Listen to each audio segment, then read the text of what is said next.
Kapoy. Of course, barefoot tayo, guys. Ana ang imo. Limpyo ang imo. Pure hugaw po. Hindi ba? Limpyo. And of course, relaxing husband. Iniisip ko dati is ang hula hoop ay isang laro lamang, pero hindi pala. Kikita nyo ganito po sila kaliit ngayon. Tapos ko na pong tinanim mga onions hanggang doon sa dulo. 4, 5, 6. Ito namin kinukuha yung mga pagkain namin. Hi, good morning everyone. In this video, I'm gonna show you my weekend vlog. Kung ano yung ginagawa ko in weekend dito sa Germany.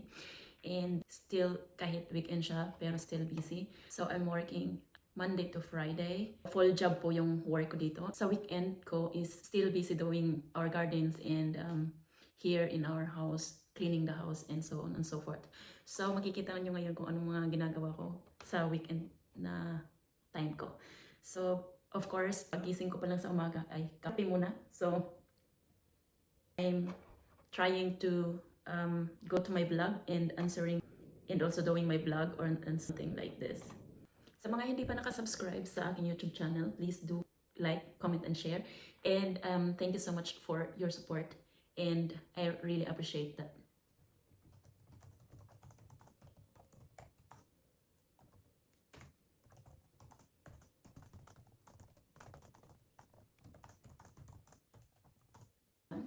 Na kailangan mag-exercise natin. And now, I will just do hula hoop. Minsan nagsusumba din ako. So, ang maganda kasi dito sa hula hoop is pwede mo ano lahat ng exercise, body, full body na ano. Kasi habang nandyan yung hula hoop ay gumagalaw yung lahat ng katawan mo. Pwede ka rin gumawa ng mga balancing. Or pagpalit-palitin mo siya. Dati, iniisip ko dati is ang hula hoop ay isang laro lamang, pero hindi pala. Mas maganda pala din ito para mag-lose ng weight.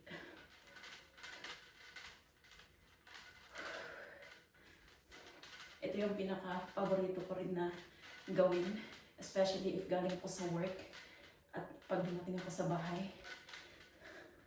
Hula hoop is ang pinaka-mabilis na paraan ng pag-i-exercise na hindi mo namamalayan na ikaw pala ay nag-i-exercise.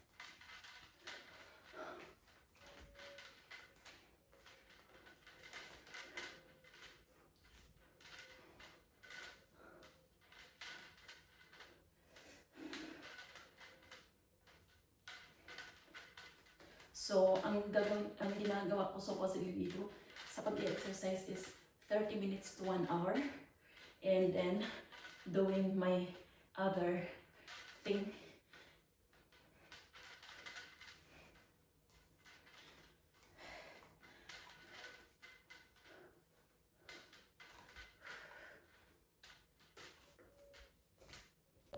And this time, lalabas ko kayo. Itutour namin kayo sa aming garden. And of course, ito yung ginawa ko na rin. Nagsampay. Hindi ko na pinapakita sa video kasi mahaba lang yung video. So, ito yung garden namin as of now. May kamuti tops. And, of course, barefoot. And, ito na yung ampalaya namin.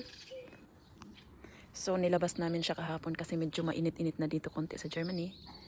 And of course, ang ampalaya at ang may tumubo dito na potatoes and ang alugbati. So, while gardening, ito yung ginawa ko kagahapon. Makikita nyo, ito yung pinagkakabisihan ko rin kahapon. So, kahapon is Saturday, so ngayon is Sunday. So, ito na po yung aming munting garden. And of course, hindi mawawala yung bulaklak of course. Kasi very important siya para sa akin, para mag-relaxing. And this time, marami kami mga vegetables dito. Ito yung mga itatanim namin. And of course, sa lahat ng mga nakapanood ng aking video before, ito na yung strawberry namin. O, diba? Yung iba namumulaklak, after ng bulaklak, magiging ganito yan siya. So, and, of course, hindi mawawala yung Johannesberry dito. Hindi ko alam kung paano, ano yan. Basta mga berry yan siya. And, ito na yung salad ni Mario, ng husband ko. So, pag hina-harvest namin yan, hindi namin yan hina-harvest ng buo. Kasi gusto niya the whole year na may pagkain ng mga ganyan salad. So, dito namin kinukuha yung mga pagkain namin. Yan. And of course, hindi mawawala yung mga trees for the insects and for the mga birds. And also, most especially, if summertime, para may shadow.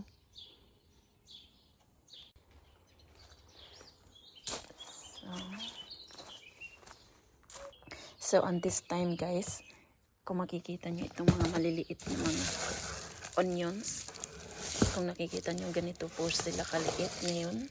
And we have to plant them para may mga onions tayo na ma-harvest big onions soon. Tatanim tayo this year in this area. Nagawa ko na to kagahapon. So, and today, may dala rin ako na tea. Kahit may sunshine pero malamig pa rin konti. Pero may tea ako dito. So, this is my favorite drink ko. Bauna ng drink ko. So, let's start planting.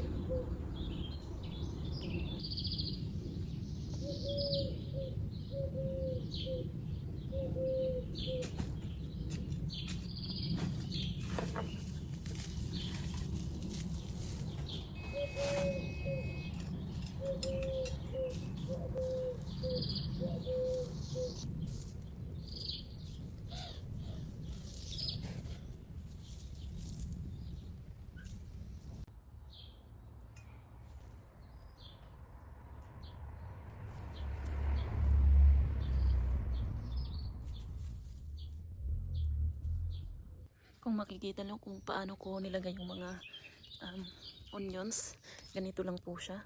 Make sure na yung mga soil nyo is ganito na siya kabuhaghag. Kasi kagahapon ginawa ko siya na ipabuhaghagin. And then, so this time is mabilis na lang magtanim ng onions. So kung makikita nyo, ganyan lang po siya kaliit ngayon. Yan. Tapos igaganyan nyo lang siya. Tapos yan na yan. So, may strawberry din ulit tayo dito. So, okay. And let's continue.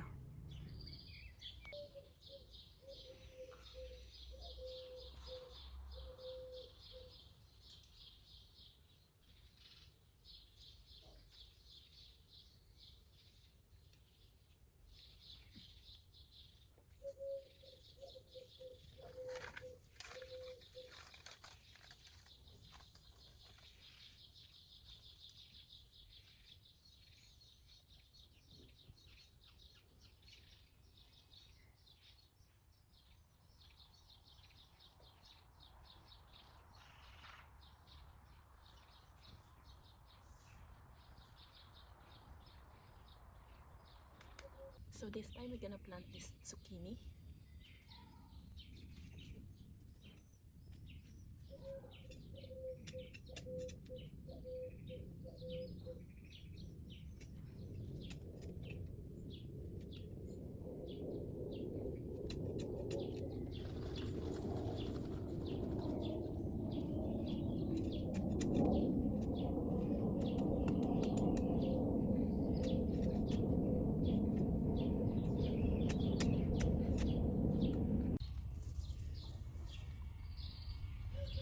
So yung pinaka-importante after planting is watering the new plants para tumubo sila.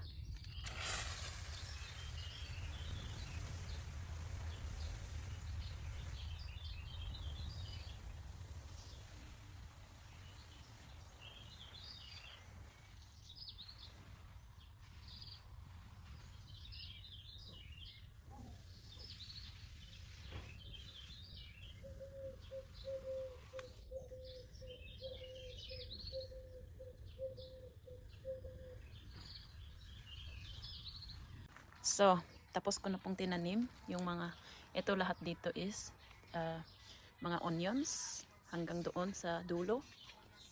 And of course, relaxing husband. And dito may tinanim ako na potatoes and zucchini. Yan po yung aming garden this time. And then, here, mga salad-salad. Of course, yung pinakamamahal kong husband yung nagtanim niyan. And, ito, mga salad. And, mga different na mga vegetables. Ito yung pipino. Of course, pipino. May mga bulaklak, may mga ano na, fruits. And doon may kamatis. And of course, nakapagtanim na rin kami dito ng tawag dito, mga peterselye, mga pangsalad, pangsili. And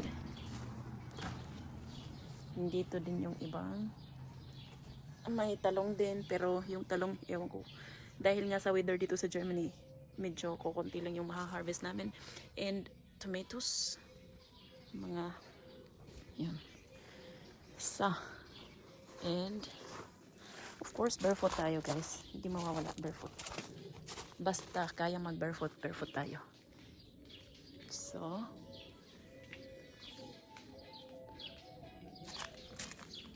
diba? Pwede magtatanim ng Ang ganda ng ano. Ang ganda ha? Ano? Pwede magtatanim ng leek yan. Nang alin? Ang leek. So, Pwede. Pero may tinanim ako dyan na ano. Dyan na lang. May tinanim ako dito na mga onions. Puno na dito daw. ang leek. Ha? Ang leek. Dyan ko na lang ilagay. Alisin ko na lang yan. Sige. Okay? Alisin ko. Alisin. Sa hapon. Alisin ko na lang dyan. Sige. Hindi alasin ko. Akala ko alisin ko. Hindi, alisin ko na lang dyan. Ito, alisin ko na lang dyan. Tapos, ilagay ko yung leek muna. Sinasabi mo na leek. Okay? Relax muna ako with my husband. Ay, salamat. Dirty shit. Lamig. Taas ng kuko ko. Mataas akin din. Ay, muna tayo nag-orlog doon. Sada, diba? Sada.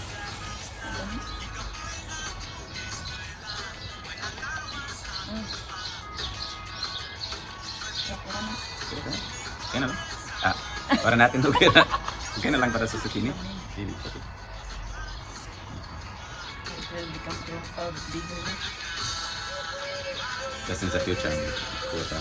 Glass. Ay. Sina.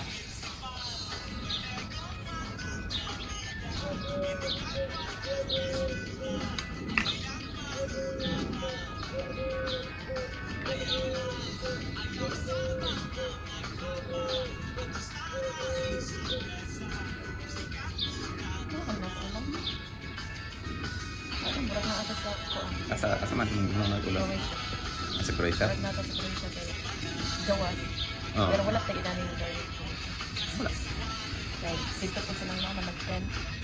Sobrang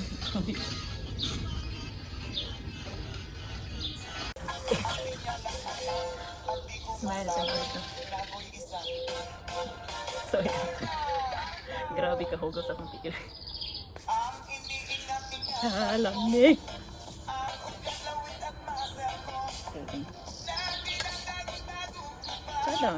Tsada pag hapon na akong paan. Tsaka kayo? Okay na? Dry lang akong piil. Dry kaya dinik siya. Dry kaya dinik. Lang tawa imo piil akong piil. Ana in imo. Limpyo ang imo. Limpyo or hugaw po? Limpyo ba? Limpyo yun.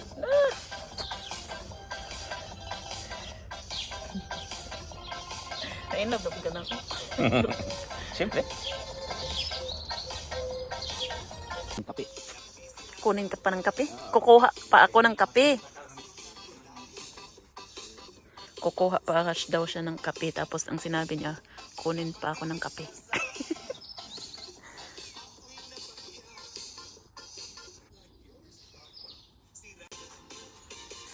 Ang tea ko dong, pakidala dong, please. Tea. Salamat. Maraming salamat po. Wala nga naman. Thank you. Basta ikaw. Na, enjoy ka sa imong new garden. Oh, relax na ko dito. Dugay naman. Dugay naman yung gardena, pero karon pa diri nakatanom og daghang kayang mga kuan. Na? Come with Maki. 1, 2, 3, 4, 5, 6, 7, 8,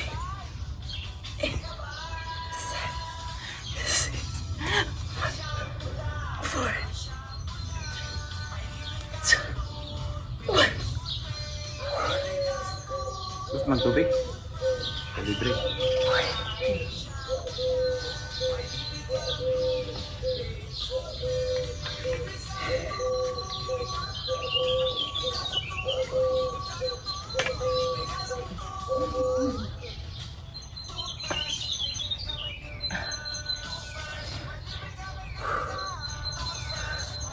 Hapon.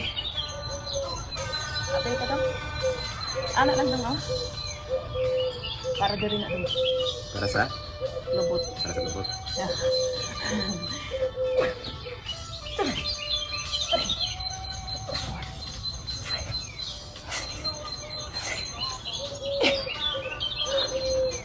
Eight lang guys.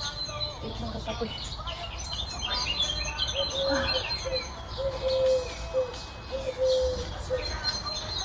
Cute rin yun kayo akong mga tato. Kapoy. Diba? Cute na akong tato. Remember ka, nahulog lang. Kuan, sabi ko. Sarap ka rin. Diba?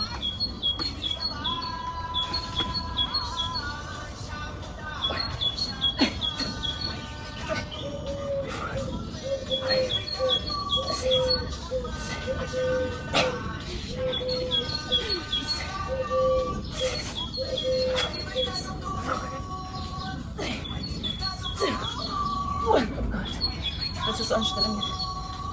Yung 16 ka.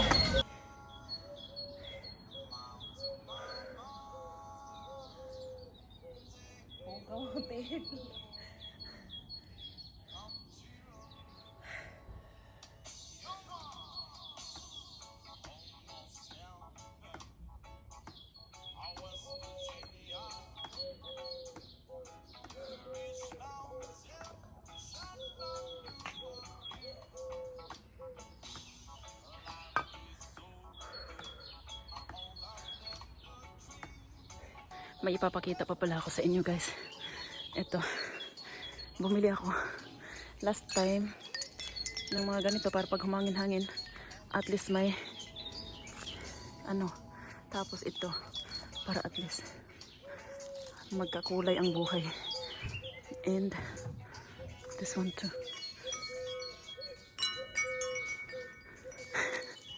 Yan. Binili ko yan last December. And heart. Maganda kasi ito pag nag-ikot-ikot sila. Pero nga walang hangin ngayon, kaya ganyan lang sila steady. And yung ampalaya namin, dyan na muna siya. At saka yung alugbati. Kasi tatago namin muna siya sa init. Medyo shadow konti pa dyan. Kaya dyan na muna sila yan. And then